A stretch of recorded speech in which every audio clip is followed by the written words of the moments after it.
South Australia's gateway to the outback city, Port Augusta, would be home to a nuclear power station if Peter Dutton becomes Prime Minister. His coalition has approved a list of 7 sites around the nation. Josh Webster is live in Port Augusta. Josh, what do residents think about the idea? Well, Kate, some actually really welcomed the idea, saying it's going to be a big boost for jobs, not only in the construction phase, but also in the day-to-day running of the facility. Majority, though, up here in Port Augusta, they are furious. They do not want this thing anywhere near their town, telling me they want Peter Dutton to put it in his own backyard rather than theirs. Now, of course, Peter Dutton is staking his leadership and the coalition's chances at the next federal election on this new nuclear policy, saying it will lower emissions and also power prices. But as Ashley Raper reports today, today's announcement by the opposition leader has sparked a nuclear war of words. Peter Dutton's version of going nuclear, and the reaction will define his leadership. We go to the next election seeking a mandate from the Australian people, a very clear mandate that we want support to modernise our energy system. The opposition leader has unveiled 7 sites for his proposed nuclear plans. All are where there are coal-fired power stations to make use of the existing transmission lines. There'd be 2 in New South Wales. One is already decommissioned and AGL is building a battery there. 2 also in Queensland, 1 in Victoria, South Australia and Western Australia. Both of those would be small modular reactors, and the plan is to have them up and running by between 2035 and 2037.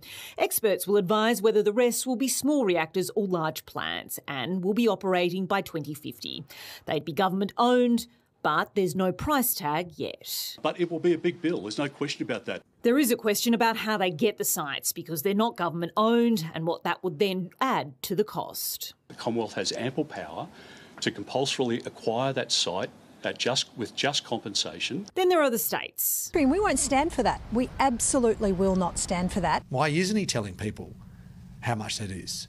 Well, presumably it's because he knows it'll make power more expensive. Even some Liberal oppositions aren't enthusiastic. It's not part of our plan. Now, that's a matter for Canberra. But Peter Dutton seems to think he can get them across the line, borrowing a phrase from former Labor Prime Minister Paul Keating. I wouldn't stand between a Premier and a bucket of money. He'll also face strong opposition from elsewhere. Peter Dutton is a climate investor vandal. In 6 out of the 7 sites, the owners have said they won't have it. So this policy fails at the first hurdle. Peter Dutton is taking a massive gamble, and on a policy that's going to be a hard sell, economically, environmentally and socially. But he's going all in. I'm very happy for the election to be a referendum on energy, on nuclear. It might be the dumbest policy ever put forward by a major political party. Ashley Raper for 10 News First. Now, Peter Dutton's plans, if they do go ahead here in Port Augusta, would see a small modular reactor built here in Port Augusta, ideally online by 2035. Now, Business Port Augusta has just released a statement to me saying it supports any development that would boost the economic benefit to the region, I should say, but is also mindful of the community wariness around the safety concerns of it. Now, it is open to dialogue and discussions with stakeholders and policymakers. Of course, the nuclear debate is no stranger to South Australia, been on the cards, then off the cards again. Today, our Premier, Peter Malinauskas, weighed in saying he's not opposed to the idea, just not here.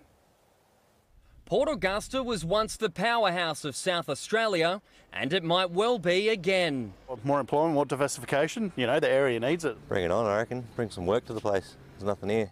Port Augusta was home to the coal-fired Northern Power Station for 30 years, but its iconic stacks were blown up in 2016 in the very early days of Australia's energy transition. It had been a major employer and the city has struggled for focus since, but Peter Dutton's proposal splits the community. A big no from me. Tell him to shove it where he lives. I personally wouldn't want something like that in my own backyard. I honestly don't think that it's even necessary to have it. Just 8 years ago, the scarce Royal Commission found nuclear would be economically unviable. Since then, South Australia has led the nation in construction of wind and solar generation. The Premier says nuclear has an important role in the world energy mix, just not here. I am fine with nuclear power as long as it doesn't make electricity bills more expensive. In the Australian context, it will make power more expensive. So why on earth would we pursue it? Peter Dutton's state colleagues, who were already pushing for a royal commission to reconsider the nuclear question, believe Port Augusta might welcome the opportunity. Communities like Port Augusta have what they call a high energy IQ. They've got a good understanding of the benefits, the opportunities and how this all works. But the Greens fear it would open the door to other parts of the nuclear cycle, which some communities have already stubbornly resisted.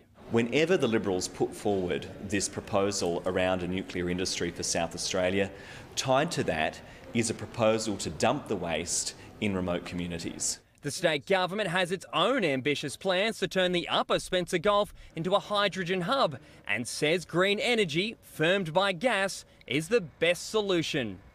Josh Webster for 10 News First.